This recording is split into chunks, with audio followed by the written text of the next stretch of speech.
بسم اللہ الرحمن الرحیم الحمد للہ رب العالمین والصلاة والسلام على اشرف الانبیاء وسادۃ الاتقیاء وسید المرسلین سیدنا وحبیبنا محمد وعلى آلہ واہل بیتہ وصحبہ اجمعین، اما بعد فقد قال اللہ تبارک وتعالی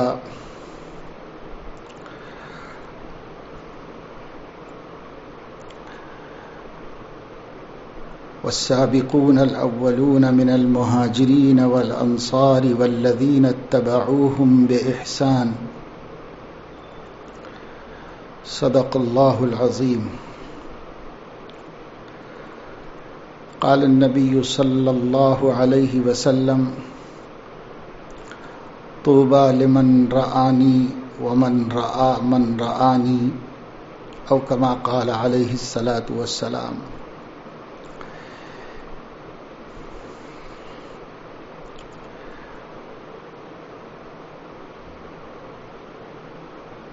اللہ تعالیٰ نے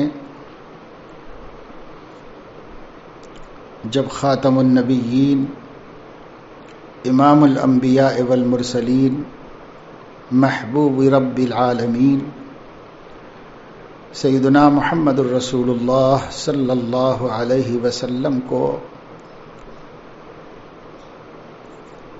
اپنے انبیاء اور اپنی طرف سے بھیجے جانے والے ہادیوں کا امام بنایا اور ان کی بعثت کو سب سے مؤخر کیا،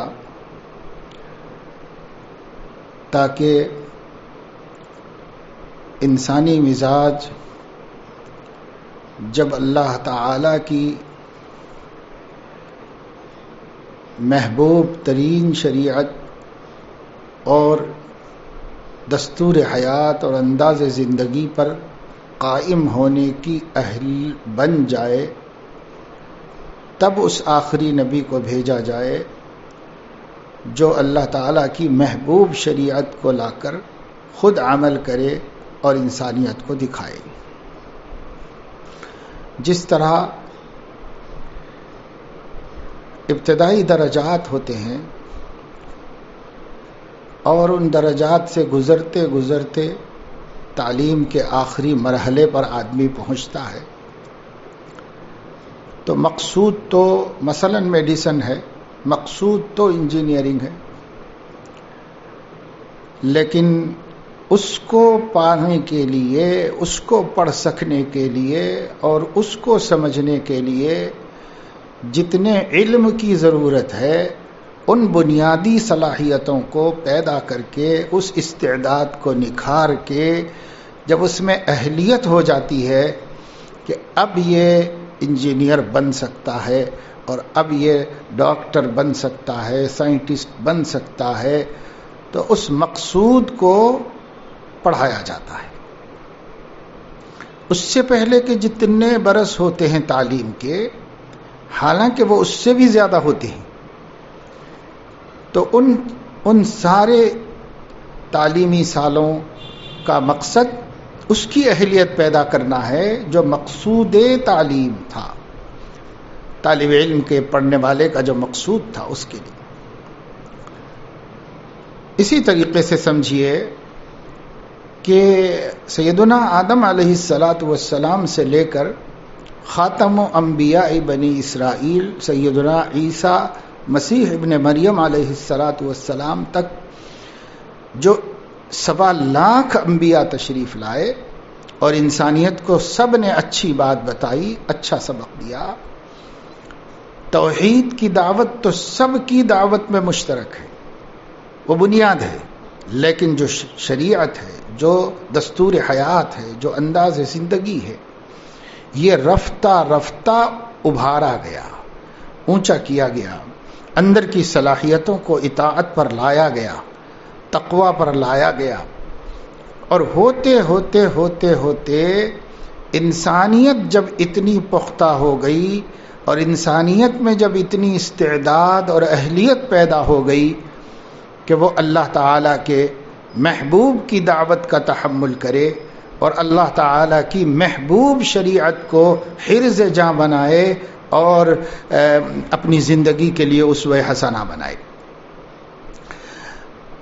جب انسانیت میں یہ استعداد پیدا ہو گئی تب اللہ تعالیٰ نے اپنے آخری نبی کو، جو دراصل تمام نبیوں کے امام ہیں بلکہ تمام نبیوں کے نبی ہیں، ان کو بھیجا۔ قرآن کہتا ہے کہ پیچھے آنے والے ہر نبی سے اللہ نے عہد لیا تھا کہ آپ اپنی امت کو بتائیں کہ جو اصلی نبی ہے، جو اصل مقصود ہے اس انسانیت کو اس دنیا میں رکھے جانے کا اور ان کو آزمائے جانے کا، وہ سب سے کامل اسوہ، سب سے کامل نمونہ، جو اللہ تعالیٰ کا سب سے زیادہ پسندیدہ ہے، اس کی اطلاع بھی دیں، اور اگر وہ آ جائیں تو خود بھی ایمان لائیں اور اپنی امت کو بھی ان کی اتباع کا اور ایمان لانے کا پابند کریں، وصیت کریں۔ یہ اللہ تعالیٰ نے ان سے پوچھا اَأَسْرَرْتُمْ أَأَقْرَرْتُمْ وَأَخَذْتُمْ عَلَى ذَلِكُمْ إِصْرِي، انہوں نے کہا اقررنا۔ تو یہ اللہ تعالیٰ نے نظام بنایا تھا۔ اس کا مطلب یہ ہوا کہ تمام انبیاء کی بعثت کا مقصد بھی بعثت خاتم الانبیاء صلی اللہ علیہ وسلم کی زمین ہموار کرنا اور انسانیت کو ان کی استعداد بنا کر اس کا اہل بنانا، اس کا متحمل ہونے کے لائق بنانا، یہ تھا۔ اب خاتم النبیین صلی اللہ علیہ وسلم تشریف لائے، وہ سب سے آخری ہیں، یعنی ترتیب کے اعتبار سے آخری، اور مقصدیت کے اعتبار سے وہی اول ہیں، وہی آخر ہیں۔ اس لیے آپ نے فرمایا کہ انا الاول وانا الحاشر وانا العاقب، یہ جو آپ نے اپنے اسما فرمائے، ان سب کا حاصل یہ ہے کہ اصل مقصود تھا اس انداز زندگی کو دیکھنا بندوں کے اندر، اور بندوں کو اس معیار پر وفاداری کے آزمانا جو سیدنا محمد الرسول اللہ صلی اللہ علیہ وسلم کی دعوت، نبوت اور شریعت ہے۔ اب جب آپ کو مبعوث کر دیا گیا تو آپ کے بعد کسی کو بھی نہیں بھیجنا ہے۔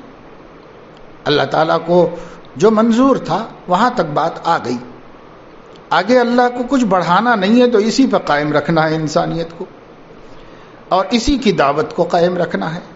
یہ نقطۂ عروج ہے، اب اس کے بعد قیامت ہے۔ تو خاتم النبیین صلی اللہ علیہ وسلم پوری دنیا کے لیے نبی بنائے گئے، اور انہوں نے اعلان فرمایا یا ایھا الناس انی رسول اللہ الیکم جمیعا۔ جب تمام انسانیت کے لیے کسی کو نبی رسول بنایا گیا ہے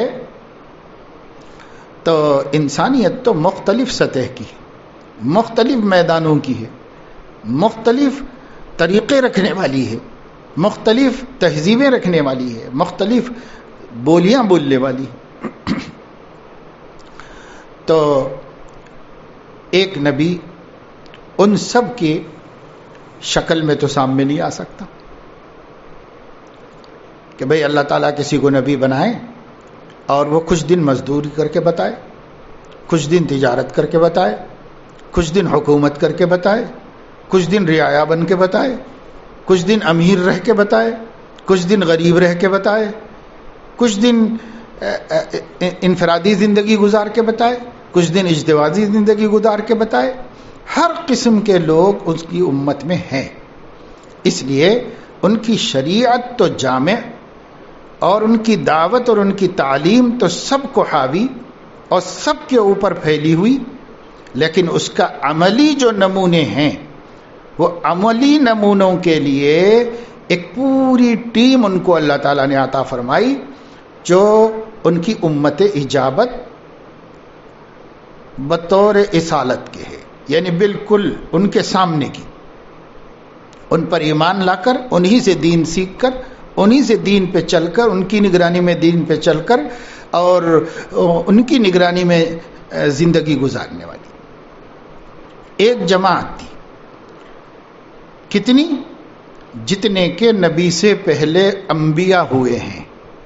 خاتم الانبیاء سے پہلے جتنے انبیاء ہوئے ہیں اتنے ہی خاتم الانبیاء کو امتی عطا فرمائے ہیں، اصحاب عطا فرمائے.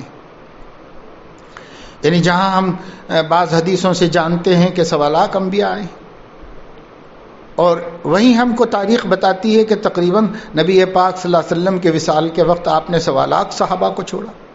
حجۃ الوداع میں تقریباً 1.25 لاکھ صحابہ. تو 1.25 لاکھ یعنی جتنے انبیاء ہیں اتنے اللہ تعالیٰ نے صحابی ان کو عطا فرمائے تقریباً. سمجھیے اب یہ 1.25 لاکھ کا جو مجمع تھا، کسی بھی نبی کے ماننے والوں کے ساتھ اور ان کے اطراف اور ان کے سامنے اتنا بڑا مجمع نہیں تھا جتنا بڑا مجمع صحابہ کرام کا تھا. کیوں؟ اس واسطے کہ آپ کی امت میں لوگ جتنے طبقات میں بٹے ہوئے ہیں ان سب کے لیے متعدد نمونے موجود ہونے چاہیے. تو نبی پاک صلی اللہ علیہ وسلم کے سائے میں، آپ کی تعلیم کی روشنی میں اور آپ کی تربیت کے سہارے مزدور صحابی بنے، کچھ غلام صحابی بنے، کچھ بادیاں صحابیات بنی، کچھ آقا اور مالکہ صحابی بنے، کچھ غریب صحابی بنے، کچھ دولت مند صحابی، کچھ تاجرین آ کر صحابی بنے، کچھ زراعت کرنے والے، کاشتکاری کرنے والے لوگ آ کر صحابی بنے، مجاہدین صحابی بنے. ہر طبقہ حیات کے لوگ آئے اور سب کی نمائندگی صحابہ میں ہوئی. اب قیامت تک اتنے ہی طبقات ہیں، شکلیں بدل بدل کے ہوں، جہاں جہاں ہوں. ان سب کے لیے نبی کریم صلی اللہ علیہ وسلم کی تعلیمات تو کتاب و سنت کی روشنی میں موجود ہیں، لیکن اس کا عملی نمونہ تو آپ کی ذات تو مرکزی طور پر ہے ہی، آپ کے اصحاب ان سب شعبہ حیات میں ظل نبی اور عکس نبی بن کر کے موجود ہیں. نبی کسی کے غلام نعوذ باللہ نہیں، لیکن غلام نبی کے امت میں موجود ہے. نبی پاک صلی اللہ علیہ وسلم مرفہ الحال اور بڑے دولت مند نہیں رہے، پسند نہیں کیا اپنے لیے اس کو، لیکن امت میں قیامت تک دولت مندوں کی ایک بہت بڑی جماعت ہوگی اور ان کا رہنا بھی اللہ کی حکمت ہے. تو ان کے لیے عملی نمونہ کون ہوگا؟ تو عثمان غنی ہیں، ابن عوف ہیں، ان کے علاوہ بھی اور متعدد تجار صحابہ ہیں جو بڑے دولت مند رئیس تھے.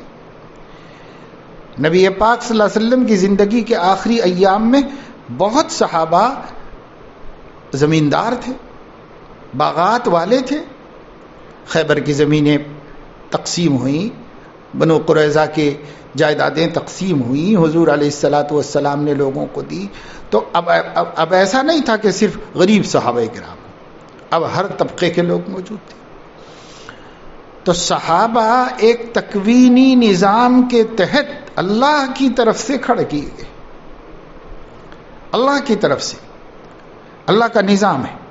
چنانچہ حدیث پاک میں آتا ہے کہ نبی کریم صلی اللہ تعالی علیہ وسلم نے ارشاد فرمایا، اللہ تعالیٰ نے میرا انتخاب فرمایا خاتم النبیین بنانے کے لیے، اور پھر میرے اصحاب کا انتخاب فرمایا.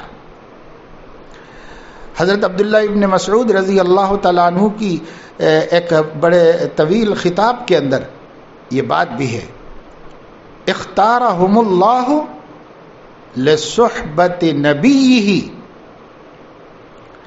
اللہ تعالیٰ نے صحابہ کرام کو اپنے نبی کی صحبت کے لیے چنا تھا.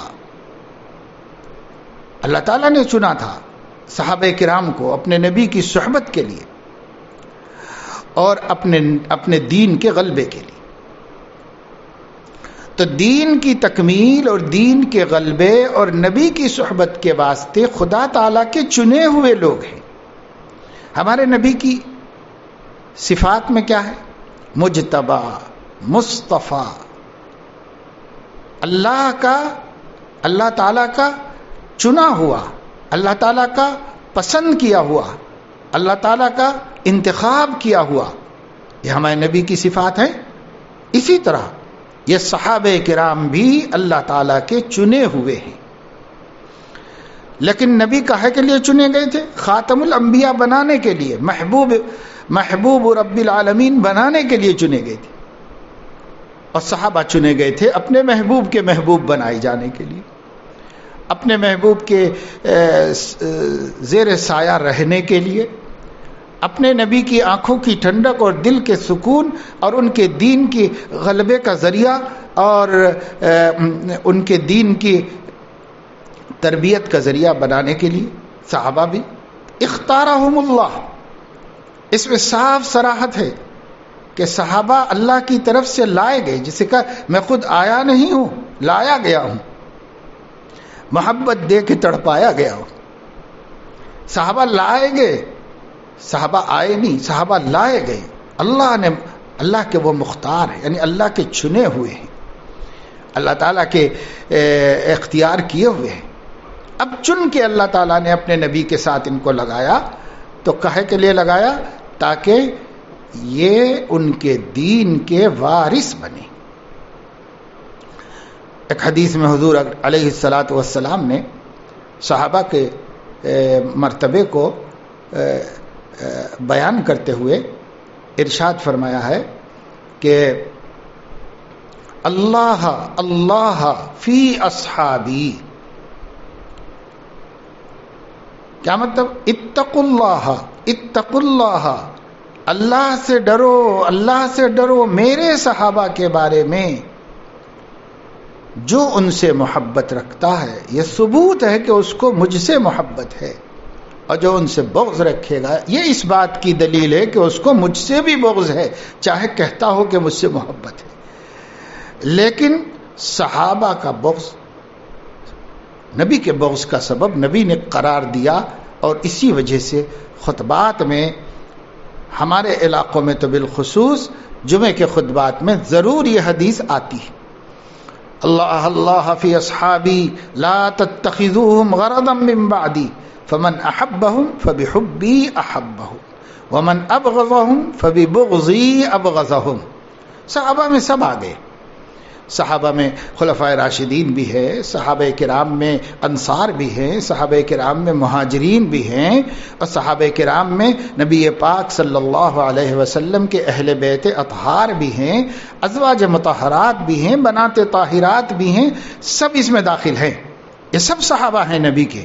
پھر ان کے مزید مرتبے ہیں، بے شک ایک سے بڑھ کر ایک کا مرتبہ ہے. اور جو آپ کے اہل قرابت ہیں یقیناً ان کا مرتبہ سب سے زیادہ ہے آپ سے، قرابت کے اعتبار سے، محبت کے اعتبار سے، اور ہمارے دلوں میں ان کی عظمت اور ان سے جذباتی لگاؤ کے اعتبار سے. جب نبی سے ہے تو ان کے اہل بیت سے اور ان کے خاندان سے کیسے نہیں ہوا. اور پھر جن کو نبی نے اپنا دوست خلیل بنایا، جن کو نبی نے اپنا وزیر بنایا، ان سے بھی ہمیں محبت ہے. تو درجے ان کے کم زیادہ ہوں گے، اس میں تو کوئی اختلاف نہیں. لیکن درجے کم زیادہ ہونے کے باوجود صحابہ کرام سب کے سب قابل احترام اور سب کے سب قابل تعظیم ہیں. اس میں کوئی دو رائے اہل السنت والجماعت کے نزدیک نہیں ہو سکتی. اس لیے کہ تمام صحابہ اللہ کے چنے ہوئے ہیں. ہم اللہ کے انتخاب پر کیا انگلی اٹھائیں گے؟ بعض صحابہ کرام کی لوگ پیش کر دیتے ہیں کچھ کوتاہیاں، غلطیاں. انسان ہیں، بشر ہیں، فرشتے تو نہیں تھے، اور نہ نبی تھے کہ معصوم ہوتے. معصوم اہل السنت والجماعت کے نزدیک بجز انبیاء کے کوئی بھی نہیں. اس لیے خطا کے صدور کا امکان سب سے ہے، ہو سکتی ہے، چھوٹی بڑی بھی ہو سکتی ہے. بلکہ اگر غور کیا جائے تو عہد رسالت میں ہونا بھی چاہیے تھی. کافروں کی خطائیں ہمارے لیے کوئی نمونہ نہیں ہے، سب کی سب مبغوض ہیں، مذموم ہیں، لیکن مسلمان کے لیے تو کوئی نمونہ چاہیے. ایک مومن غلطی کر کے کیا کیفیت پیدا ہوتی ہے، اس کے دل کا کیا حال ہوتا ہے، اس کے عمل کا کیا حال ہوتا ہے، اس کے قول کا کیا حال ہوتا ہے. اگر صحابہ فرشتوں کی طرح زندگی گزارتے ہوتے تو قیامت تک امت کے گناہ گاروں کو کوئی بھی اسوہ اور نمونہ نہ مل پاتا. اور ظاہر ہے کہ غلطی کا ہونا، خلاف اولا کا کرنا، کوئی بھول چوک ہو جانا، لغزشوں کا ہو جانا، یہ نبی سے تو کرا کے نہیں دکھایا جا سکتا تھا. اس لیے اللہ نے مختار کیا، چنا اور منتخب کیا ایک جماعت کو جن سے کرا کے دکھایا جا سکے. نبی سے تو سب خوبیاں کرا کے دکھائی گئی، لیکن نمونہ تو ہمیں اس میں بھی چاہیے. توبہ کا نمونہ چاہیے اور استغفار کا نمونہ چاہیے، اور اگر جو حدود اللہ کے ارتکاب پر اس کے نفاذ کا نمونہ چاہیے، تو یہ نمونہ صحابہ نبی سے کیسے دکھایا جا سکتا تھا؟ اس لیے ہم کہتے ہیں یہ تکوینی نظام ہے جو صحابہ سے غلطیاں ہوئیں، ورنہ جو نبی نے ان کی تربیت فرمائی تھی، اس تربیت کے بعد اگر یہ تکوینی نظام نہ ہوتا تو دنیا کے سامنے زمین کے فرشتوں کی ایک مثال آتی. یہ زمین کے فرشتے ہوتے صحابہ کرام سب کے سب. آسمانی فرشتے اپنی جگہ پر ہیں، یہ زمینی فرشتے ہوتے. نبی کی تربیت کے بعد خامی رہتی؟ نبی کی تربیت کے بعد کوئی کمزوری رہ جاتی؟ ہرگز نہیں رہ سکتی تھی. لیکن یہ اللہ تعالیٰ کا ایک نظام تھا، ہونا چاہیے تھا، اور ہونا اچھا ہی ہوا، اور ہمیں ہمارا بھلا ہی ہوا اس کے لیے. اس لیے یہ نظام اللہ رب العزت نے قائم فرمایا. اس اعتبار سے حضرات صحابہ کرام رضوان اللہ علیہم اجمعین کسی بھی پہلو سے لائق تنقید نہیں ہیں، کسی بھی اعتبار سے.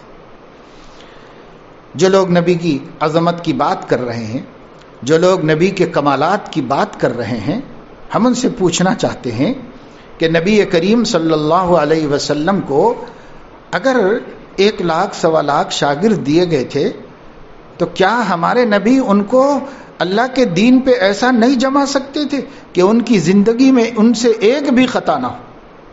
ایسی تربیت نہیں کر سکتے تھے؟ ایسے لوگ بنی اسرائیل کی مثالیں دی گئیں کہ 400 برس تک انہوں نے اللہ کی کوئی نافرمانی نہیں کی. ان کو نبی نے تو نہیں دی تھی تربیت، ان کو خاتم الانبیاء نے تو تربیت نہیں دی تھی. اگر امام الانبیاء اور خاتم الانبیاء کی تربیت کے بعد فرشتوں جیسی جماعت نہ پیدا ہوتی تو پھر یہ نبی پاک صلی اللہ علیہ وسلم کے حق میں کہا جاتا کہ ان کی تربیت کی نعوذ باللہ کوتاہی ہے.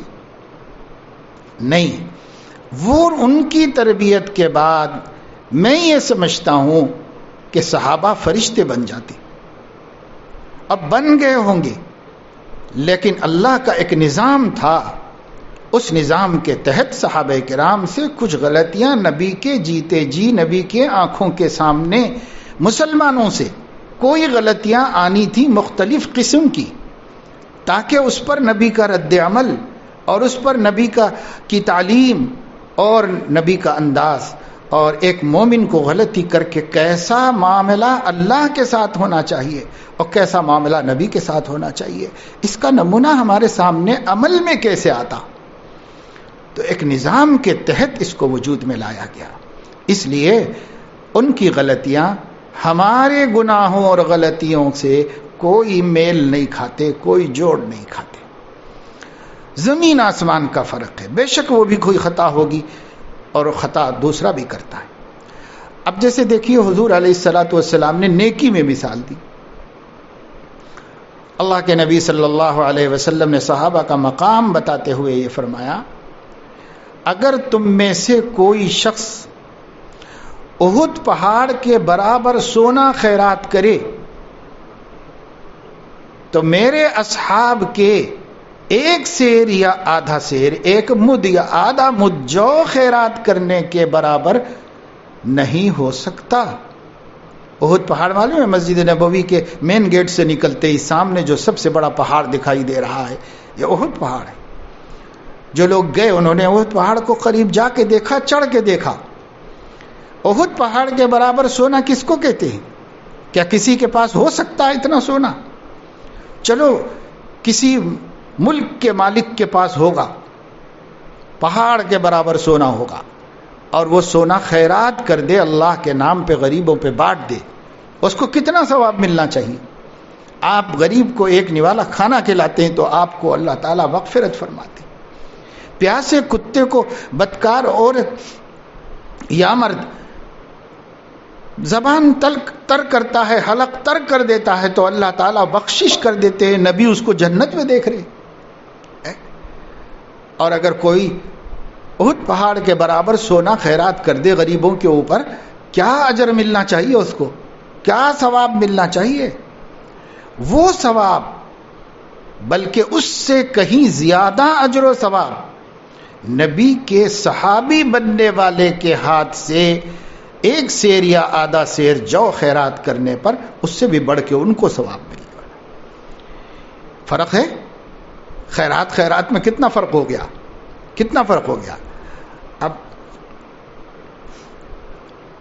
آج کی انداز سے اور عام فہم سمجھنا ہو آپ تو یوں سمجھیے کہ صحابی نے 1 درہم خیرات کیا، 10 روپے خیرات کیے صحابی نے، کسی نبی کے صحابی نے 10 روپے خیرات کیے، اور ایک غیر صحابی نے 10 ارب روپے خیرات کیے، تو بھی اس کو 10 روپے کا ثواب نہیں مل سکتا جو صحابی رسول کو اس کی خیرات پہ ملا ہے۔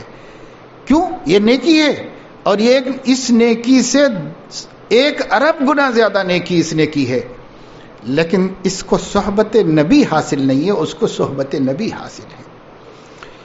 تو فرق کیا ہو گیا اس سے؟ فرق یہ ہو گیا کہ نبی کی صحبت نے ایمان کا اور یقین کا جو مقام اسے عطا کیا ہے، وہ نبی کے جس کو صحبت نہیں ملی اسے حاصل نہیں ہو سکتا۔ تمام امت کا اس پر اجماع ہے، کسی ریاضت سے، کسی مجاہدے سے، کسی عمل سے کسی شخص کو 1000 برس کی زندگی ملے اور وہ 1000 برس دن کو روزے رکھے، رات میں نفلیں پڑھے، اب پورے 1000 برس جہاد میں راہ خدا میں لگا دے، پھر بالآخر جان بھی خرچ کر دے اور کروڑوں خربوں روپیہ پیسہ بھی خرچ کر دے، اتنا سب کچھ بھی وہ کر دے، صحابی نہیں بن سکتا، کیونکہ صحابی تو صحبت رسول سے بنا ہے۔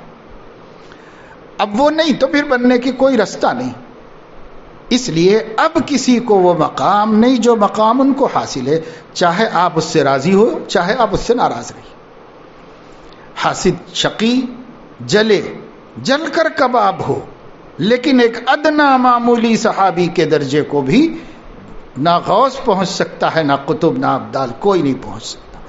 پورا زمانہ جس کو ولی مان لے وہ حضرت معیز اسلمی کے مقام کو بھی نہیں پہنچ سکتا، وہ ان غامدیہ کے مقام کو بھی نہیں پہنچ سکتی جن کو سنسار کرایا نبی پاک صلی اللہ علیہ وسلم نے اس گناہ کی وجہ سے جس گناہ پر پتھر مار کے ہلاک کیا جاتا ہے،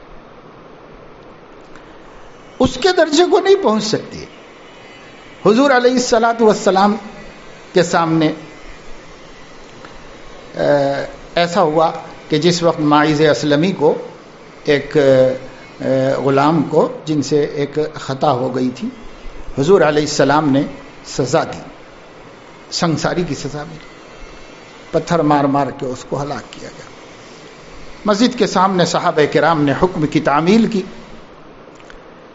2 نوجوان کھڑے ہوئے تھے، جب اس کی لاش کا اور اس کا حشر دیکھا تو ان میں سے کسی کی زبان سے بات نکلی کہ ارے یار اس کی موت تو مردار کی موت کی طرح ہو گئی، یعنی کیا عزت ملی اللہ کی نافرمانی کر کے۔ ظاہر ہے کہ جو حشر ہوا تھا اس پر زبان سے ایسی بات کسی کی نکل گئی۔ جب یہ کام سے فارغ ہو کر سب لوگ جا رہے تھے، اللہ کے نبی صلی اللہ علیہ وسلم بھی اپنے گھر کی طرف تشریف لے جا رہے تھے، یہ لوگ بھی سب پیچھے پیچھے آبادی کی طرف جا رہے تھے۔ راستے میں ایک مردار سڑا ہوا گدھا پڑا ہوا تھا، گدھے کی لاش پڑی ہوئی تھی مردار۔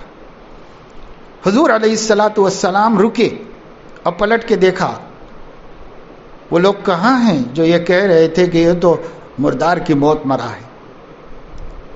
وہ سامنے آ گئے. صحابہ میں جھوٹ نہیں تھا، دھوکہ نہیں تھا، بولے تھے، زبان سے بات نکلی تھی، سامنے آ گئے. تو حضور علیہ السلام نے فرمایا تم نے کہا تھا یہ جو مردار لاش پڑی ہوئی ہے، دونوں یہاں بیٹھو اور بیٹھ کے اس میں سے نوچ نوچ کے کھاؤ. تو وہ کہنے لگے یا رسول اللہ، اس سڑے مردار میں سے کھائیں؟ کیسے کھا سکتے ہیں؟ دیکھ کے گھن آ رہی ہے، ہم کیسے کھائیں اس میں سے؟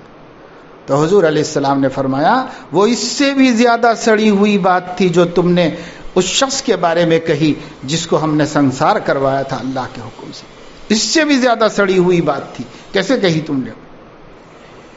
یہ ہے مقام صحابی کا. یعنی اتنی بڑی سزا دی گئی اتنے بڑے گناہ کے اوپر، پھر بھی کسی کی زبان سے تبصرہ نبی نے گوارا نہیں کیا، برداشت نہیں کیا. آج بڑے بڑے صحابہ کرام پر تنقیدیں ہو رہی ہیں، بڑے بڑے صحابہ کرام کی گردنیں ناپی جا رہی ہیں. کوئی حضرت معاویہ کی گردن ناپ رہا ہے، کوئی حضرت عائشہ کے ایمان کو چیلنج کر رہا ہے، کوئی کسی کے بارے میں کہہ رہا ہے، کوئی کسی اور وہاں کس کے بارے میں نبی یہ فرما رہے ہیں. تو اس وجہ سے ان کا مقام بہت اونچا ہے، وہ نبی کے تربیت یافتہ ہے. آپ اگر انگلی اٹھائیں گے تو ان پر نہیں اٹھائیں گے، ان کے استاد پر اٹھائیں گے، ان کے معلم پر، ان کے مربی پر اٹھائیں گے. اگر آپ کسی جگہ جائیں اور کسی عمارت کو دیکھیں اور اس میں بہت ٹیڑھی میڑھی اینٹیں لگی ہوئی ہوں، آپ کہیں گے صاحب یہ کیا ہے، عمارت کیسی تعمیر ہوئی ہے؟ تو یہ دیوار کو نہیں کریں گے آپ تنقید، آپ کی یہ تنقید معمار پر ہوگی. بنانے والا کیا نائی تھا جس کو دیوار بنانے نہیں آتا؟ تو اس پر ہوتی ہے براہ راست تنقید. صحابہ پر اگر آپ تنقید کریں گے تو یہ سیدھے نبی پر جا کے لگے گی کہ صاحب نبی کو تربیت کرنی نہیں آئی، نعوذ باللہ. یعنی میرے شاگردوں پر تو کوئی انگلی نہ اٹھائے لیکن نبی کے شاگردوں پہ آپ انگلی اٹھائیں گے. میرے مریدوں پر تو کوئی انگلی نہ اٹھائے لیکن نبی کے مریدوں کے اوپر آپ انگلی اٹھائیں گے. یہ کیسی بات ہے؟ گنجائش ہی نہیں ہے کسی پہلو سے کہ آپ ان لوگوں کے بارے میں کچھ کہیں جنہیں اختارہم اللہ لصحبت نبیہ، جس نے اپنے نبی کی صحبت، اللہ نے جس کو اپنے نبی کی صحبت اور غلبہ دین کے واسطے منتخب کیا ہے، اللہ کے انتخاب پر آپ تبصرہ کر رہے ہیں کہ اللہ تعالیٰ کو فلاں کو صحابی نہیں بنانا چاہیے تھا، یا اللہ نہیں جانتا تھا کہ یہ بعد میں نعوذ باللہ رستے سے ہٹ جانے والے ہیں یا بہک جانے والے. اللہ کو نہیں معلوم. اللہ کو پیشگی طور پر صحابہ کے پیدا ہونے سے پہلے بلکہ ازل میں صحابہ سے ہونے والی نیکیوں کا بھی علم تھا، صحابہ سے ہونے والی غلطیوں کا بھی علم تھا. پھر بھی ان کو چنا گیا ہے اپنے آخری نبی کی صحبت کے واسطے. تو اس چن لینے کے بعد آپ کون ہوتے ہیں جو اللہ تعالیٰ کے اختیار میں دخل دیں؟ ہر شخص کو جب صحابہ کے بارے میں کچھ کہنا ہے تو اپنی اوقات پر نظر کر لے کہ اس کی اوقات کیا ہے. تو یہ صحابہ کرام کا مرتبہ ہے. کیا فرمایا؟ فمن احبهم فبحبی احبهم ومن ابغضهم فببغضی ابغضهم. حب صحابہ حب نبی کی دلیل ہے اور بغض صحابہ بغض نبی کی دلیل ہے. کوئی صحابی ہو آپ صحابہ میں تفریق نہیں کر سکتے. ولا نفرق بینہم، عقیدۃ الطحاوی اہل السنت والجماعت کے عقائد کی کتاب ہے. ونحب اصحاب رسول اللہ صلی اللہ علیہ وسلم ولا نفرق بینہم. ہم تمام صحابہ سے محبت رکھتے ہیں بنا تفریق، یہ الگ یہ الگ، یہ چھوٹے یہ بڑے، یہ نہیں. ہاں ان کے مرتبے جو نبی سے ثابت ہیں اس میں ٹھیک ہے. لا يستوي منكم من انفق من قبل الفتح وقاتل اولئك اعظم درجة من الذين انفقوا من بعد وقاتلوا. فتح مکہ سے پہلے جو لوگوں نے نبی کی نصرت کی وہ ان لوگوں سے بڑے درجے پر ہیں جو فتح مکہ کے بعد نبی کی نصرت کی. لیکن کُلًّا وعد اللہ الحسنى، سب کے سب اللہ کے پیارے ہیں اور اللہ سب کے لیے جنت کا وعدہ. یا الحسنہ سے مراد جنت ہے. جنت کا وعدہ سب سے ہے. تو صاحب ان کو تو قرآن جنتی بنا دیا. آپ کا کوئی ٹھکانہ نہیں ہے. جس کا کوئی ٹھکانہ نہیں ہے وہ ان لوگوں کے بارے میں کہنا چاہ رہا ہے جن کو اللہ نے جنتی بنا دیا, قرآن میں اعلان کر دیا. کل وعد اللہ الحسنہ. سب صحابہ. تو صحابہ سے اگر نبی کی زندگی میں کوئی غلطی ہوئی ہے تو یہ ان کی صحابیت کو, رفعت کو, مرتبے کو, ولایت کو اور اس امت کے تمام طبقات سے عظیم تر ہونے کو متاثر نہیں کرتا. ان کا غلطی کرنا اس کو متاثر نہیں کرتا, اس لیے کہ اس کے باوجود اللہ راضی ہے, اس کے باوجود اللہ محبت کر رہا ہے, اس کے باوجود اللہ تعالیٰ نے ان کے دلوں میں جھانک کے دیکھا تو ایمان کو پایا, اخلاص کو پایا. اس کے باوجود اللہ رب العزت نے ان کو اس لائق سمجھا کہ ایمان کی امانت ان کے سینوں میں رکھی جائے. اللہ نے اس لائق سمجھا ان کو اللہ نے اختیار کیا اور چنا. تو آپ کو کیا پیٹ میں درد ہے ان کے بارے میں؟ جس کو ان سے تکلیف ہے وہ اس کی مردودیت کی, منحوسیت کی علامت ہے, اور جس کے دل میں ان سے خوشی ہے, محبت ہے, پیار ہے, ہمارے نبی کے انصار ہیں, ہمارے نبی کا ساتھ دینے والے ہیں, ہمارے نبی پہ مر مٹنے والے لوگ ہیں, اس کے دل میں محبت ہے, یہ ثبوت ہے کہ نبی کی محبت ہے. نبی سے محبت ہو اور نبی کے اصحاب سے نہ ہو, ایسے نہیں ہو سکتا. اس لیے صحابہ کرام کی محبت حب ایمان, ہمارے دلیل ایمان ہے, داخل ایمان ہے حب صحابہ. تو یہ محبت ہے, فضیلت ہے.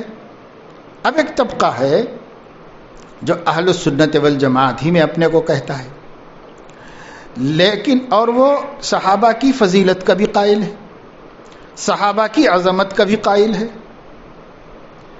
اور کچھ صحابہ کو الگ کرتا ہے ان میں سے. ایک طبقہ وہ ہے جو انگلیوں پر گنے جانے بقدر صحابہ کو, اہل بیت کو الگ کرتا ہے, باقی سب کو رد کر دیتا ہے. یہ ایک طبقہ ہے. لیکن ایک طبقہ وہ ہے جو تمام صحابہ کو مان کر چند صحابہ کو رد کر دیتا ہے. ایک کو بھی رد کرنا اہل السنت والجماعت کے عقیدے کے خلاف ہے. ولا نفرق بین احد, ہم ان کے درمیان میں کوئی تفریق نہیں کرتے صحابی ہونے کے مرتبے میں. ہاں درجے الگ الگ ہو سکتے ہیں, لیکن صرف صحابی ہونے میں ہم تفریق نہیں کرتے. یہ بھی صحابی, یہ بھی صحابی. فتح مکہ سے پہلے مسلمان ہو, مطلب مہاجرین میں سے ہوں, انصار میں سے ہوں, ان لوگوں میں سے ہوں جن پر کوئی حد نہیں جاری ہوئی, وہ ہوں جن پر حد جاری ہوئی. بحیثیت مجموعی وہ صحابہ ہے, بحیثیت مجموعی. تو صحابہ کرام کے مدارج تو ہیں, لیکن ان میں سے کوئی رد نہیں ہے, کوئی مردود نہیں ہے. جو ایسا عقیدہ رکھے وہ اہل السنت والجماعت میں سے نہیں. اب ایک طبقہ وہ ہے جو یہ کہتا ہے صحابہ اچھے ہیں, صحابہ فضیلت والے ہیں, صحابہ سب کے سب بھلے ہیں, صحابہ قابل احترام ہیں, صحابہ قابل محبت ہیں, لیکن صحابہ قابل اقتداء نہیں. تو حقیقت یہ ہے کہ اہل السنت والجماعت کے جمہور کے نزدیک ایسا خیال رکھنے والے بھی غلطی پر ہیں, خطا پر ہیں. یہ بھی صحیح نہیں. صحابہ کرام ہمارے لیے نبی کے بعد اسوہ حسنہ ہیں. اگر آپ کو ایک بات کتاب اللہ میں مل گئی, ٹھیک, رسول اللہ صلی اللہ علیہ وسلم کی سنت میں مل گئی, ٹھیک, اور اگر ایک بات کتاب اللہ اور سنت رسول اللہ میں نہیں ملی صاف صاف, یا ملی مگر اس کا مفہوم نہیں سمجھ میں آیا, تو سب سے پہلا حق صحابی کو ہے کہ وہ کرے اس کی تشریح. صحابی سے پہلے کوئی نہیں, کوئی نہ عالم نہ امام, کوئی بھی نہیں. صحابی کا حق ہے, وہ حجت ہے. صحابی کا حجت ہونا عقل سے بھی ثابت ہے, قرآن سے بھی ثابت ہے، احادیث سے بھی ثابت ہے، اور صحابہ کرام کا حجت ہونا دین میں درجہ بدرجہ، ان کا مرتبہ دوسروں سے پہلے ہونا اور ان کا حجت ہونا، یہ پوری امت کے اجماع سے ثابت ہے، ائمہ اربعہ سے ثابت ہے سب۔ امام ابو حنیفہ رحمہ اللہ فرماتے ہیں کہ جب مجھے کوئی فیصلہ کرنا ہوتا ہے احکام و مسائل کے سلسلے میں، سب سے پہلے کتاب اللہ ہے، اس سے پہلے کسی کا درجہ نہیں۔ کتاب اللہ سے مسئلہ واضح ہو گیا، یہی سب سے بڑی دلیل ہے۔ نہیں ہوا تو حدیث رسول ہے، سنت نبی ہے، اس سے ثابت ہوگا۔ اس سے بھی نہیں تو پھر میں آثار ثابتہ کو دیکھتا ہوں۔ آثار یعنی صحابہ کا قول، صحابہ کا فعل جو ثابت ہو اس کو دیکھتا ہوں، اس سے پہلے اجتہاد نہیں کرتا، اس لیے کہ اس سے پہلے میرا کیا مقام ہے جب صحابہ موجود ہیں۔ صحابہ سے زیادہ دین کا کون سمجھنے والا ہے؟ جس نے استاد سے براہ راست سمجھا ہو وہ زیادہ سمجھنے والا ہے، جو غائبانہ باتیں پڑھ رہا ہو، سن رہا ہو، وہ زیادہ سمجھنے والا ہے، جو سامنے بیٹھ کے سبق لیا ہے وہ زیادہ سمجھنے والا ہے۔ اس لیے ان کا سمجھنا معتبر ہوگا۔ انہی کے حالات میں قرآن اترا، انہی کے حالات میں حدیثیں بیان ہوئیں، انہی کے واقعات میں احکام و مسائل ہیں، انہی کے سوال کے جواب میں نبی نے دین دیا ہے، سب کچھ ان کی وجہ سے ہوا ہے، تو وہ زیادہ سمجھائیں گے دین کو، یا جو بالکل نبی کے دور میں تھا ہی نہیں وہ سمجھائے گا، یا وہ جو صدیوں کے بعد پیدا ہو وہ اپنی عقل کو تو حجت مانے، اپنے امام اور اپنے عالم کو تو حجت مانے، اور صحابی کو حجت ماننے کے لیے تیار نہ ہو، تو یہ اس سے بڑی حماقت کیا ہو سکتی ہے، جہالت کیا ہو سکتی ہے۔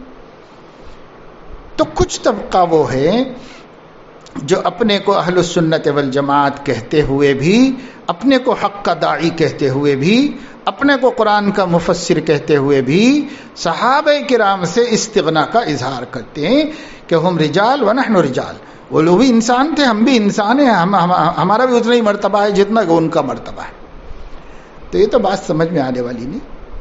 کتنی چیزیں ہیں اردو زبان میں بھی، اگر آپ دیکھیں اپنی اپنی مادری زبانوں میں دیکھیں، کئی جملے ایسے ہوتے ہیں جن کے مفہوم الگ الگ ہوتے ہیں، وہ مفہوم صرف اس وقت کے بیک گراؤنڈ اور پس منظر سے متعین ہو سکتا ہے،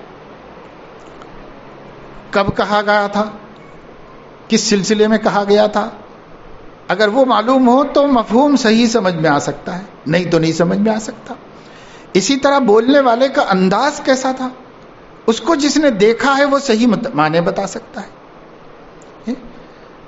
جیسے علماء نے ایک چھوٹی سی مثال دی، جگہ اردو میں کہتے ہیں اچھی بات ہے، لکھیں گے تو آپ اچھی بات ہے، بس اس سے کئی معنی نکل سکتے ہیں۔ کبھی توثیق کو اچھی بات ہے کہتے ہیں کہ کسی آدمی نے کوئی بات کہا کہ ایسا کر لیجئے آپ، اور وہ جواب میں کہے اچھی بات ہے، اچھی بات ہے یعنی کروں گا، تو کسی کے فرمائش کو قبول کرنا اس کا جواب ہے اچھی بات ہے۔ ایک مفہوم اس کا یہ ہوتا ہے کہ یہ کام کر لو، یہ اچھی بات ہے، اس کو کرنا چاہیے، یہ بری بات نہیں، اچھی بات ہے۔ ایک مفہوم یہ ہو سکتا ہے کہ ناراض ہو رہا ہے سننے والا اور وہ کہہ رہا ہے کہ اچھی بات ہے، یعنی میں دیکھوں گا اور میں اس کی سزا دوں گا، لیکن بولا لفظ اچھی بات ہے۔ اب اگر یہ اچھی بات ہے کہیں چھاپ دیا جائے تو اس سے کیا مطلب نکالا جائے گا؟ آگے کا پیچھے کا کچھ نہ ہو تو اس سے کیا مطلب نکالا جائے گا؟ صحابی کہے گا کہ ایسا ہوا تھا، ایسا ہوا تھا، تو نبی نے یہ فرمایا تھا، تو اس کا یہ مطلب ہے، تو صحابی حجت بنے گا، یا جو نہیں تھا وہاں موجود وہ حجت بنے گا؟ حجت تو صحابی بنے گا۔ اس لیے یہ بات تو عقل میں بھی آتی ہے انسان کی۔ حدیث میں ہے کہ ایک جگہ صحابی اصحاب کسی کام سے جا رہے تھے راہ خدا میں، تو راستے میں ایک ندی پڑ گئی، ندی میں طغیانی آئی ہوئی تھی، یعنی بھر کے بہہ رہی تھی، جیسے آج کل بارش کے موسم میں بہت زیادہ سطح سے اونچی ہوتی۔ اس شور کو اور اس پانی کی مقدار کو دیکھ کر گھوڑے گھبرا جاتے ہیں، منہ پھیر لیتے ہیں، اس میں اتر نہیں پاتے. تھوڑا پانی ہو تو گھوڑے اس میں سے نکل جاتے ہیں، تیر کے بھی نکل جاتے ہیں. لیکن جب پانی میں باڑھ آئی ہوئی ہو تو اس وقت میں وہ نہیں نکل پاتے اس میں. تو انہوں نے پڑاؤ ڈال دیا، لیکن پانی اتر نہیں رہا تھا ندی میں، اسی رفتار سے جا رہا تھا. ایک دن امیر صاحب کے دل میں خیال آیا اور انہوں نے کہا کہ میں اب سوچ رہا ہوں کہ اگر موسیٰ کے اصحاب کو، موسیٰ کے صحابہ کو علیہ الصلاۃ والسلام دریا رستہ دے سکتا ہے تو اصحاب محمد کو، نبی کریم صلی اللہ علیہ وسلم کے صحابہ کو کیوں نہیں دے سکتا بھائی؟ ان کے اصحاب کو مل سکتا ہے تو امام الانبیاء کے اصحاب کو کیوں نہیں مل سکتا؟ تو میرا خیال ایسا ہو رہا ہے کہ چلو اللہ کا نام لے کے ایڑ لگاؤ اور گھوڑے دوڑاؤ، اللہ نکال لے گا، پار لگا دے گا اللہ پاک، یا ہمارے لیے رستے بن جائیں گے اس میں، جیسے بن گئے تھے موسیٰ علیہ السلام کی 12 قبیلوں کے لیے. یہ ان کا یقین تھا، ایک بات تھی. لیکن ایک دوسرے صحابی نے کہا کہ ایسا مناسب نہیں، اس لیے کہ بظاہر اسباب کے درجے میں یہ تو خطرے میں کودنا ہے، اور قرآن کہتا ہے لا تلقوا بأیدیکم الی التہلکہ، اپنے کو اپنے ہاتھوں ہلاکت میں مت ڈالو. اس لیے میں یہ سمجھتا ہوں کہ مناسب فیصلہ نہیں.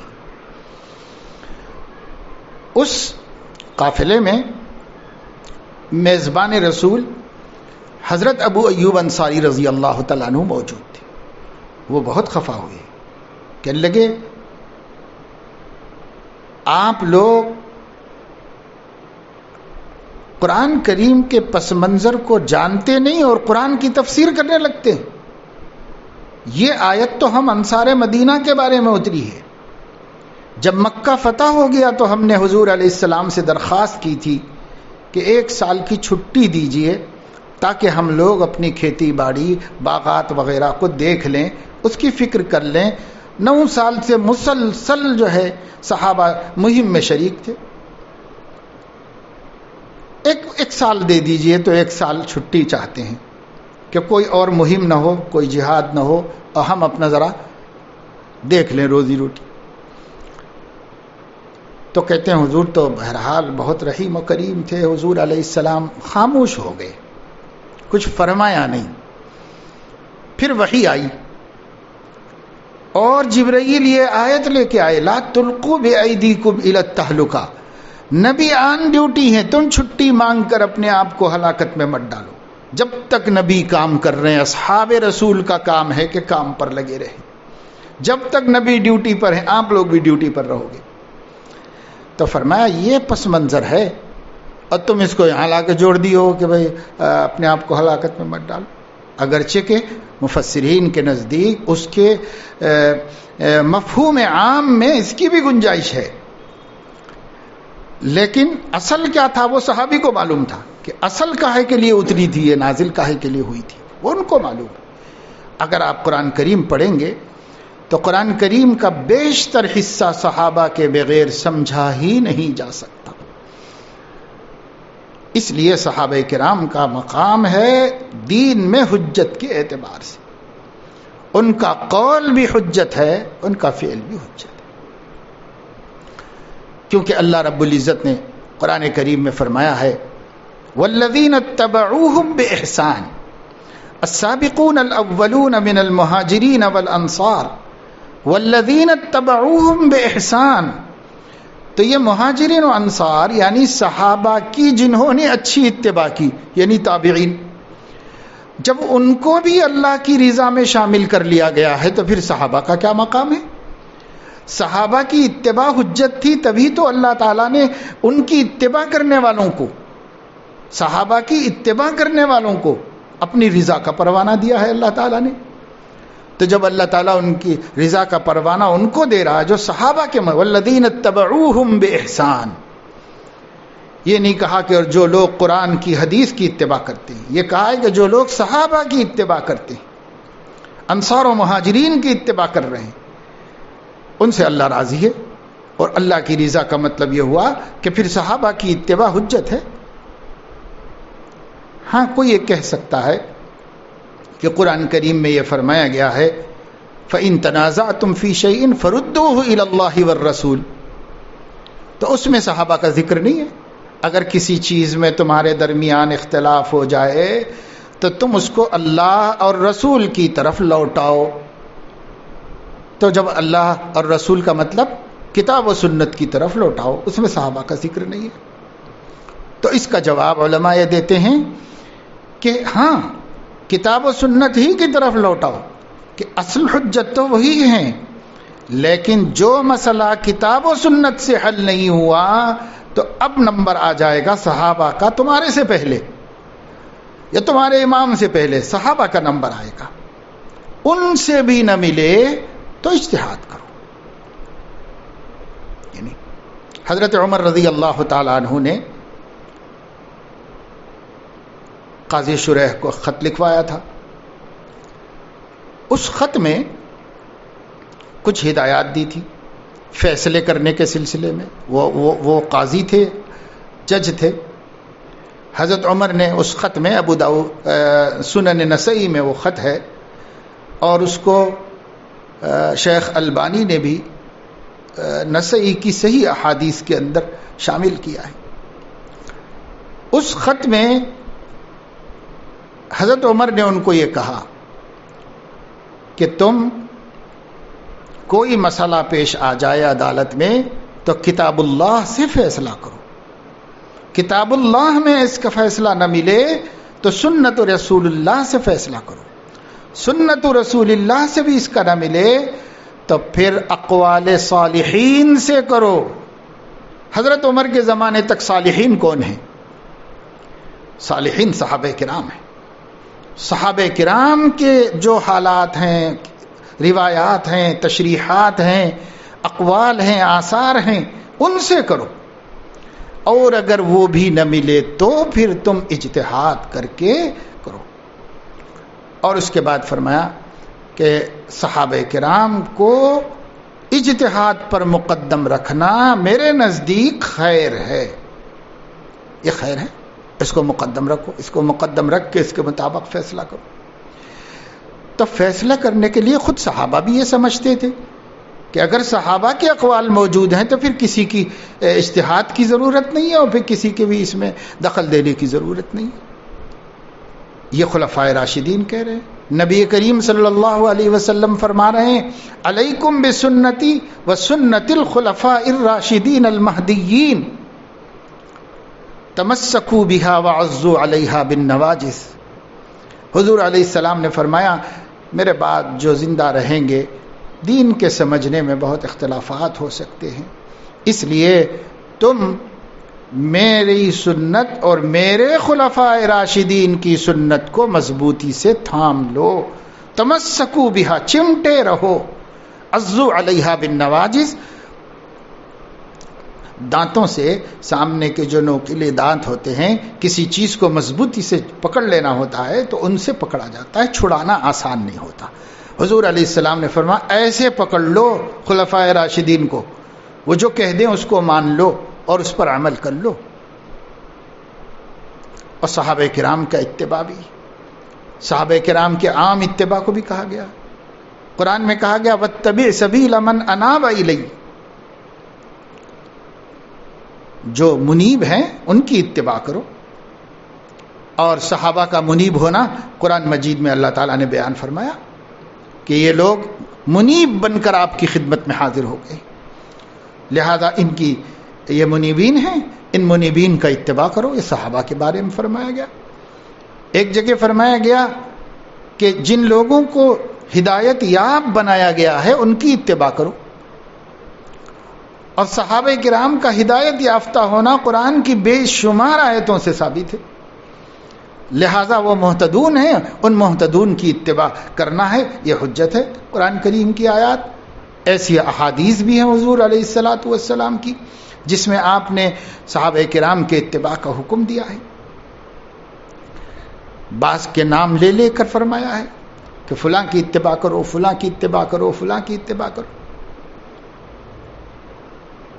اور خود آپ کی زندگی میں جب حضور علیہ السلام کے سامنے صحابہ نہیں تھے تو صحابہ کرام نبی کے غائبانہ میں کسی نے اجتہاد کیا اور کسی نے اتباع کیا اس کا، اور حضور علیہ السلام نے کسی کو غلط نہیں قرار دیا، کیونکہ یہ ہدایت یاب لوگ ہیں۔ اس وجہ سے صحابہ کرام کو حجت مانا جاتا ہے۔ ایک بڑی اہم وجہ ہے ان کو حجت ماننے کی، کتاب و سنت کے فہم میں ان کو حجت ماننے کی بہت بڑی وجہ ایک عام فہم بھی ہے، امام ابن تیمیہ رحمہ اللہ نے بیان فرمائی، اور وہ مجموع الفتاوی میں، ان کے فتاوی میں ایک جگہ ایک بحث کے دوران امام ابن تیمیہ رحمۃ اللہ علیہ فرماتے ہیں دین کتاب و سنت کا نام ہے، لیکن کتاب و سنت کو سمجھنا صحابہ کرام کے زمانے کی عربی کو جانے بغیر ممکن نہیں۔ وہ لوگ جن سے خطاب کیا تھا شارع نے، یعنی نبی نے جن سے خطاب کیا تھا، اور جو نبی سے مخاطب ہوتے تھے ان کی زبان، اس زمانے کی زبان، اس زمانے کے ان کے اقوال، ان کی باتیں، ان کی اصطلاحات، اس زمانے میں وہ کس لفظ کو کس مفہوم میں لیتے تھے، یہ سب جاننا ایک عالم کے لیے ضروری ہے۔ اگر وہ نہیں جانے گا تو پھر وہ کتاب و سنت میں تحریف ہی کرے گا اور سیدھے رستے پر نہیں پہنچ سکے گا، تحریف کرے گا۔ یعنی عرب بھی، امام ابن تیمیہ تو عربوں سے مخاطب ہیں، ان کی زبان عربی ہے، جن سے بات کر رہے ہیں ان کی زبان عربی ہے، عربوں کو بھی کہہ رہے ہیں، اور اس زمانے کے عربوں کو کہ عہد رسالت اور صحابہ کی زبان نہیں جانتے ہو تو قرآن حدیث میں تحریف کا جرم کر بیٹھو گے تم۔ وجہ کیا ہے؟ وجہ یہ ہے کہ فرمایا انسان اپنی مادری زبان کا ماہر ہوتا ہے، اپنے قبیلے خاندان کی اصطلاحات میں بات کو سمجھتا ہے، اور صحابہ نے نبی کے زمانے اور نبی کے دور میں نبی سے بات کی ہے، اور نبی ان سے بات کی ہے، انہوں نے نبی سے بات کی ہے، تو وہ اس زمانے کو جانتے ہیں، اس زمانے کی عربی کو جانتے ہیں۔ آپ نہیں جانو گے تو ایک بات نبی نے کہی تھی یا صحابہ نے پوچھی تھی یا صحابہ نے کہی تھی، تو آپ اس کے سمجھنے کے لیے معنی وہ متعین کرو گے جو آپ کے ماحول میں، آپ کے زمانے میں لوگوں میں معروف ہے، وہ ترجمہ کرو گے۔ جب وہ ترجمہ کرو گے تو تم اس مراد کو سمجھو گے کہ نہیں، جو اللہ کی مراد تھی، جو رسول کی مراد تھی، جو صحابہ کی مراد تھی، تم اس کو نہیں پا سکو گے، نتیجتاً دین میں تحریف کے مجرم بن بیٹھو گے۔ آج دیکھیے جتنے گمراہ فرقے وجود میں آتے ہیں یہ سب صحابہ کو چھوڑ کے آتے ہیں۔ ایک نظر ڈال لو جتنے نیٹ کے اوپر بڑے بڑے داعی بیٹھے ہوئے ہیں جو اپنے کو اسلام کا واحد رہنما مانتے ہیں اور سمجھتے ہیں کہ میرے علاوہ دین کسی نے بھی نہیں سمجھا ہے، ان سب کو دیکھ لو، ان میں سے کوئی بھی صحابہ کو حجت نہیں مانتا۔ جتنے فرقے اہل السنت سے کٹ کے علیحدہ ہوئے ہیں ان میں سے کوئی صحابہ کو حجت نہیں مانتا۔ جو لوگ اہل سنت کے طریقے پر بچ گئے وہ وہی ہیں جو صحابہ کو حجت مانتے۔ یہ بڑی اہم ضرورت ہے، اگر اس کو ہٹا دو تو کتاب و سنت تو رہ جائے گی، کتاب و سنت کا مفہوم حقیقی اور مفہوم اولی جو نزول کے زمانے میں لیا گیا ہے وہ ختم ہو جائے گا۔ جب وہ ختم ہو جائے گا تو اب پتہ نہیں میں جو بول رہا ہوں یہی اللہ کی مراد تھی، یہی رسول کی مراد تھی، یہی صحابہ نے سمجھا تھا، کوئی ثبوت نہیں ہوگا۔ امام ابن قیم نے بھی بہت تفصیل سے اس پر گفتگو کی ہے اور ان صحابہ کا حجت ہونا ثابت کیا ہے۔ اسی لیے اہل السنت والجماعت کے نزدیک سنت کی تعریف میں یہ بھی ہے، اقوال الرسول صلی اللہ علیہ وسلم وافعالہ وتقریرہ، اسی میں یہ بھی شامل ہے اقوال الصحابتی وافعالہم وتقریرہم، دوسرے نمبر پر ہے مگر اس میں شامل ہے، تو اس کا ایک حجت ہے۔ ان کا حجت ہونا، اس کا انکار کر کے ہی آدمی گمراہ ہوتا ہے۔ جتنے لوگ گمراہ ہو رہے ہیں حجیت صحابہ کے انکار کے بعد گمراہ ہو رہے ہیں۔ سب سے پہلا گمراہ طبقہ وہ ہے جو حجیت حدیث کا منکر ہے۔ وہ کہتا ہے کہ کتاب اللہ کافی ہے اور نبی کی ضرورت نہیں ہے، نبی کی ضرورت کتاب اللہ کو پہنچانے کے واسطے تھی، نعوذ باللہ اس سے بڑھ کے کچھ نہیں تھی۔ یہ پہلا گمراہ طبقہ ہے۔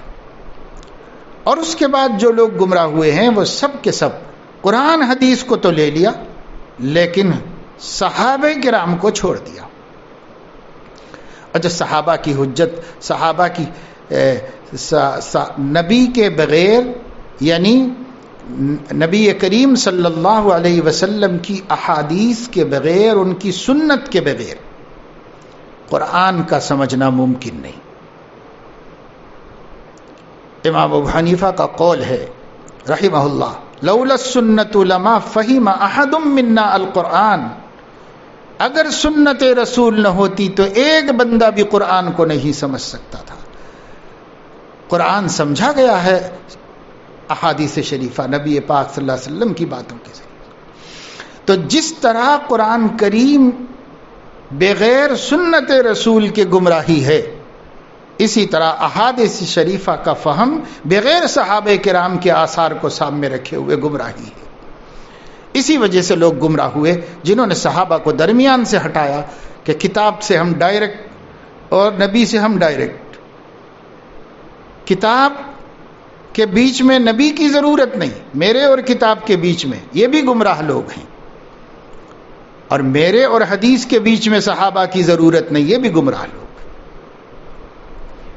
اس وجہ سے ہمیں اس کی اہمیت کو سمجھنا چاہیے۔ صحابہ کرام کے عظمت کا ہم عشرہ منا رہے ہیں، اور روزانہ ہمارے علماء کرام کسی نہ کسی عنوان سے صحابہ کی اہمیت کو بتا رہے ہیں۔ وہ سب چیزیں صحابہ کرام کے احترام سے متعلق ہیں، لیکن ہمارے عقائد میں یہ بھی ہے کہ صحابہ کرام کا جہاں احترام ہے، اسی احترام کا ایک حصہ ان کا عادل ہونا اور دین کا دوسروں کے مقابلے میں زیادہ سمجھا ہوا ہونا، اور جہاں کتاب و سنت سے بات حل نہیں ہوئی تو اولین درجے میں انہی کے ذریعے سے سمجھنے کی کوشش کرنا، یہ بھی اہل السنت والجماعت کے عقائد میں داخل ہے۔ ائمہ اربعہ کا اصول اور دائرہ کار اور طریقہ بھی یہی ہے۔ امام مالک رحمۃ اللہ علیہ بھی تعامل اہل مدینہ کو حجت بناتے ہیں۔ کیوں؟ اس واسطے کہ صحابہ کی کثرت تھی اور صحابہ کو دیکھنے والوں کی کثرت تھی، تو جو ان کا عمل تھا اس کو حدیث سمجھنے میں اس کو حجت بناتے تھے۔ اسی طریقے سے امام ابو حنیفہ میں نے بتایا کہ آثار صحابہ کو اجتہاد سے مقدم فرماتے تھے۔ اسی طریقے سے اور ائمہ کرام کا حال تھا، سب اہل سنت کا یہ حال ہے۔ اس لیے چند عالموں نے اگر کچھ اس میں خلجان محسوس کیا ہے، اس کا بھی اعتبار نہیں ہوگا۔ حق جمہور کے ساتھ ہے، ہمیں سواد اعظم اور جمہور علماء کے ساتھ ہونا چاہیے۔ تفرد کرنے والے یا جمہور سے علیحدہ ہو جانے والوں کے موقف میں اگر وہ عالم حق ہیں تو ان کی ہم توہین تو نہیں کریں گے، لیکن ان کے تفرد کو قبول بھی نہیں کریں گے۔ جمہور علماء اسلام کیا کہہ رہے ہیں، خیر القرون میں کیا کہا جا رہا ہے؟ بخاری کی حدیث ہے، خیر الناس قرنی ثم الذین یلونہم ثم الذین یلونہم۔ تو بعد کے لوگوں کی بات کو لے کر سب سے خیر کا زمانے والوں کو جھٹلا رہے ہیں آپ۔ صحابہ کی تو ضرورت نہیں ہے، فلاں امام کی فلاں کی ضرورت ہے۔ یہ کیسے؟ اس لیے ہمارے ائمہ اربعہ نے تو یہ غلط روش اختیار نہیں کی، اسی وجہ سے ان کے اتباع کو بھی ہم حق کہتے ہیں۔ ان کے اتباع کو اس لیے کہ وہ اسی ترتیب سے آ رہے ہیں، کتاب اللہ، سنت رسول اللہ، آثار صحابہ، ان کو لے کے چل رہے ہیں، اس کے بعد اجتہاد کر رہے ہیں، اس سے پہلے نہیں کر رہے ہیں۔ لہذا یہ ائمہ اربعہ معتبر ہیں اتباع کے واسطے، اور جو لوگ اس ترتیب سے نہیں آ رہے ہیں چاہے وہ کتنے اچھے لگتے ہوں، چاہے ان کی بات کتنی اچھی سمجھ میں آتی ہو، ان کی تفسیر، ان کی تشریح، ان کی تقریر اور ان کی باتیں دل کو بھاتی ہوں گی، کچھ بھی ہوں گی، لیکن وہ ہمارے دل کا پسند کرنا، ہمارے کانوں کو اچھا لگنا، ہمارے عقل کو قبول کرنا، یہ تو کوئی ثبوت نہیں ہے کسی چیز کے حق ہونے کا۔ حق ہونے کا ثبوت یہ ہے کہ وہ کتاب اللہ، سنت رسول اللہ اور ان کے اصحاب کرام سے صحیح ثابت ہو۔ اگر ان کے نزدیک معتبر ہے تو معتبر، اور ان کے نزدیک معتبر نہیں تو چاہے وہ کتنی اچھی لگ رہی ہو، ہمارے اچھے لگنے سے کیا ہوتا ہے؟ ہمارے اچھے لگنے سے کچھ نہیں ہوتا۔ بعض چیزیں بڑی مزیدار ہیں لیکن ہلاک کرنے والی ہیں، تو یہ دیکھیں گے کہ بھئی یہ چیزیں ہمارے لیے معتبر مناسب ہیں کہ نہیں، یہ دیکھا جائے گا۔ ماہرین کیا کہتے ہیں یہ دیکھا جائے گا، یہ تھوڑی دیکھا جائے گا کہ میرے کو مزہ اچھا آ رہا ہے، ٹیسٹ اچھا ہے، یہ تھوڑی دیکھا جائے گا۔ ہمارے ٹیسٹ کا کیا اعتبار ہے؟ ماہرین کیا کہتے ہیں، مفید چیز ہے یا مضر چیز ہے؟ تو یہی ہوگا کتاب اللہ، سنت رسول اللہ، اور ان کے سمجھنے کے لیے صحابہ کرام کے آثار اور صحابہ کے، یہی بات متعدد صحابہ کرام سے حدیثوں میں منقول ہے، عبداللہ ابن عمر رضی اللہ عنہما، عبداللہ ابن مسعود رضی اللہ عنہ وغیرہ۔ اب صرف ایک بات حضرت عبداللہ ابن مسعود کی بیان کر کے میں یہ موضوع ختم کرتا ہوں کہ عبداللہ ابن مسعود، حضرت عبداللہ ابن مسعود رضی اللہ عنہ نے ایک دفعہ اپنے بعد کے لوگوں کو نصیحت کرتے ہوئے فرمایا، من کان مستنن یا من کان متأسین، تم میں سے جو کوئی کسی کے طریقے کو اپنانا چاہتا ہے، تم میں سے جو کوئی کسی کی اتباع کرنا چاہتا ہے، تو اس کو چاہیے کہ بمن قدمات کا اتباع کرے، یعنی جو گزر گئے۔ تابعین سے فرما رہے حضرت عبداللہ ابن مسعود، تابعین سے فرما رہے، ان کے گزرے ہوئے کون لوگ تھے؟ ان کے گزرے ہوئے صحابہ تھے۔ تو فرمایا تم میں سے جو کوئی کسی کی اتباع کرنا چاہتا ہے یا اس کے طریقے کو اختیار کرنا چاہتا ہے تو اس کو چاہیے کہ بمن قدمات کا اتباع کرے۔ کیوں؟ اس لیے کہ ان الحی لا یأمن علیہ الفتنہ، جو زندہ ہے وہ ابھی گمراہ ہونے کے خطرے سے محفوظ نہیں ہے، کیونکہ کبھی بھی گمراہ ہو سکتا ہے۔ تو جو زندہ ہے یہ خطرات سے محفوظ نہیں ہے، اور وہ جو گزر گئے ہیں وہ خطرات سے محفوظ گزر گئے ہیں۔ اس پر قرآن نے بھی ثبوت دے دیا، حدیثوں نے بھی دے دیا، اور سب اصحاب کرام نے ایک دوسرے کو اس کی سند دے دی، اس لیے وہ مامون ہیں، وہ گزر گئے، وہ اب گمراہ نہیں ہوں گے وہ، کیونکہ وہ تو اب مر گئے، انتقال کر گئے، اب تو گمراہ نہیں ہوں گے وہ، ان کی کرو اتباع۔ اب یہ لوگ کون ہیں؟ کیونکہ جب وہ بات ایک مرتبہ کہہ دیں گے تو آگے بھی تو جائے گی، دوسرے دوروں میں بھی تو سنی جائے گی، تو پھر ہر کوئی کہے گا جیسے آج ہم ہیں تو ہم کہیں گے ہم سے پہلے مرے ہوئے لوگ، تو ہم سے پہلے مرے ہوئے بہت سے گمراہ ہیں، تو کیا ان گمراہوں کی بھی اتباع کریں گے؟ اس لیے حضرت ابن مسعود نے بات کو کلیئر کر دیا۔ بمن قدمات سے عام ہر مرنے والا مراد نہیں ہے کہ جو ہم سے پہلے مر گیا اس کی اتباع کرو، یہ مراد نہیں ہے۔ اولئک اصحاب محمد صلی اللہ علیہ وسلم، یہ میں جو کہہ رہا ہوں کہ جو گزر گئے ان سے مراد اصحاب محمد ہیں صلی اللہ علیہ وسلم۔ یہ زندہ رہنے تک کوئی خطرہ ان پر بھی تھا، لیکن اب یہ گزر گئے ایک ایک کر کے، ان پر خطرات ختم ہو گئے، اور اللہ تعالیٰ نے ان کے بارے میں جو کچھ فرمایا وہ اسی پر، کیونکہ شاہدین موجود ہیں کہ سب لوگ دین محمدی پر مضبوطی سے جم کر اس دنیا سے چلے گئے، آنکھوں سے دیکھنے والے موجود ہیں، ان کا اتباع کرو۔ خصوصیت کیا تھی صحابہ کی؟ کانو ابرہم قلوبا، دل کے بڑے نیک لوگ تھے، سب دل کے لوگ، منافقین نہیں تھے صحابہ، دل کے بہت نیک لوگ تھے، اور اعمقہم علما، گہرا علم رکھنے والے تھے۔ وسیع علم نہیں کہا، وسیع تو بعد والوں کے پاس بہت وسیع علم، گہرا علم رکھنے والے تھے، بالکل دو ٹوک دین، روپے میں سولانے، دین کو جاننے والے تھے، پکی بات جاننے والے تھے، نبی سے سیکھے ہوئے تھے. اس لیے علم تھوڑا ہوگا مگر گہرا علم تھا، مضبوط علم تھا. اور اقلہم تکلفا، بناوٹ نہیں تھی، اخلاص تھا، سچائی تھی، صداقت تھی. ایک ایک لفظ بول تول کے بولتے تھے اور نبی پاک صلی اللہ علیہ وسلم کی طرف نسبت کرتے ہوئے کانپتے تھے. جب تک 100% مطمئن نہیں ہوتے یہی لفظ یہی حرف نبی نے بولا تھا تو وہی بات بولتے. ذرا بھی ان کو شبہ ہوتا تو دونوں لفظ بول دیتے، لیکن اپنے اوپر ذمہ داری نہ لیتے. ایسے تکلف سے، بناوٹ سے، شان سے، دکھاوے سے، بڑے بننے کے شوق سے، ہر چیز سے پاک تھے. آخر نبی کے تربیت یافتہ تھے، ہر چیز سے پاک تھے، صاف ستھرے لوگ تھے. ان سے اچھے اب کوئی نہیں ملنے والے ہیں. آپ کو اتباع کرنا ہے تو ان کا کرو، راہ چلنی ہو تو ان کی چلو. اب کوئی نہیں ملنے والا قیامت تک. ایسے سچے لوگ نہیں ملنے والے، ایسے پکے لوگ نہیں ملنے والے تم کو. اسی حدیث میں انہوں نے یہ بات بھی کہی صحابہ کی تعریف کرنے کے بعد، یہ وہ جماعت ہے جس کو اللہ نے اختیار کیا تھا اپنے نبی کی صحبت اور اپنے دین کی نصرت کے واسطے.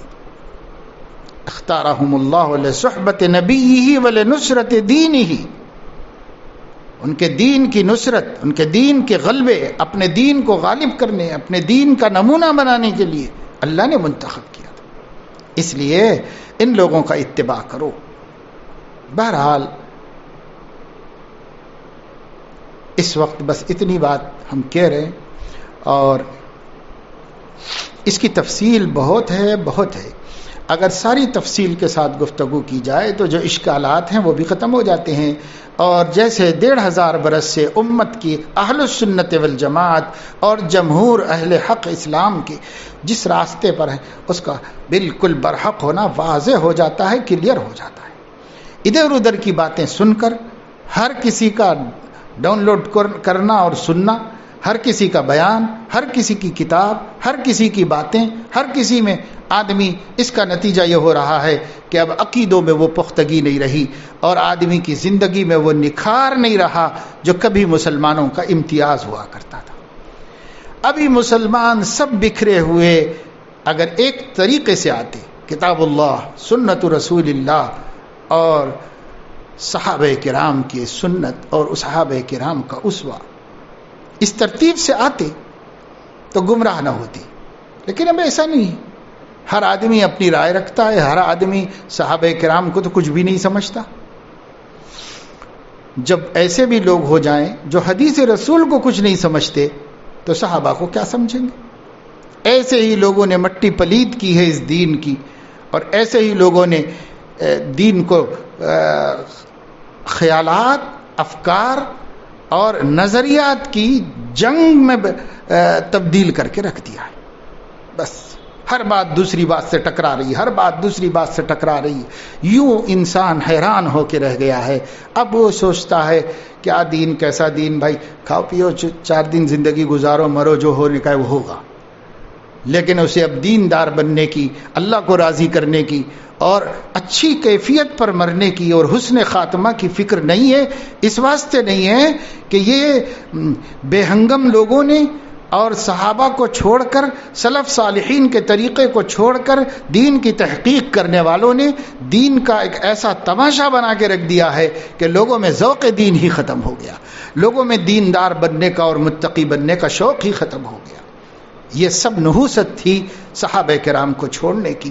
اس لیے صحابہ کرام ہمارے لیے حجت ہیں. دین میں ترتیب ضرور ہے کہ ایک ترتیب سے وہ 1 نمبر پر حجت بن کے آئیں گے، لیکن ہیں، اور ان کو نہ مانو تو پھر کس کو مانو گے، اور کون ہمارے لیے حجت ہوگا اور کس کے طریقے پر ہم چلیں گے.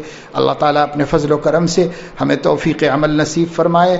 ہم لوگوں کو صحابہ کرام کے ہر پہلو سے مرتبہ تسلیم کرنے کی توفیق عطا فرمائے اور صحابہ کرام کی عظمت میں اس کو شامل کرنے کی بھی توفیق عطا فرمائے. اور ہے شامل مان لینے کی توفیق عطا فرمائے کہ صحابہ ہی کتاب و سنت کی تفہیم و تشریح کا سب سے پہلا حق رکھتے ہیں، اس کے بعد سب کی عقلیں ہیں، سب کا علم ہے، ان سے پہلے کسی کا علم نہیں۔ اللہ تعالیٰ اس حقیقت کو جاننے، ماننے، سمجھنے اور اپنے علم کا رشتہ انہی سے جوڑنے کی توفیق عطا فرمائے جس کا رشتہ کتاب اللہ، سنت رسول اللہ اور ان کے اصحاب کرام کے آثار و اقوال سے جڑا ہوا ہے، وہ صراط مستقیم پر ہے۔ جو اس میں سے کسی ایک چیز کو بھی چھوڑا ہوا ہے وہ صراط مستقیم سے ہٹ گیا، اور اس کا اہل السنت رہنا بہت مشکل ہے، بلکہ وہ اہل السنت میں شامل ہو بھی نہیں سکتا۔ اللہ تعالیٰ اپنے فضل و کرم سے ہمیں اس کی توفیق عطا فرمائے۔ آمین۔ وآخر دعوانا الحمد للہ رب العالمین۔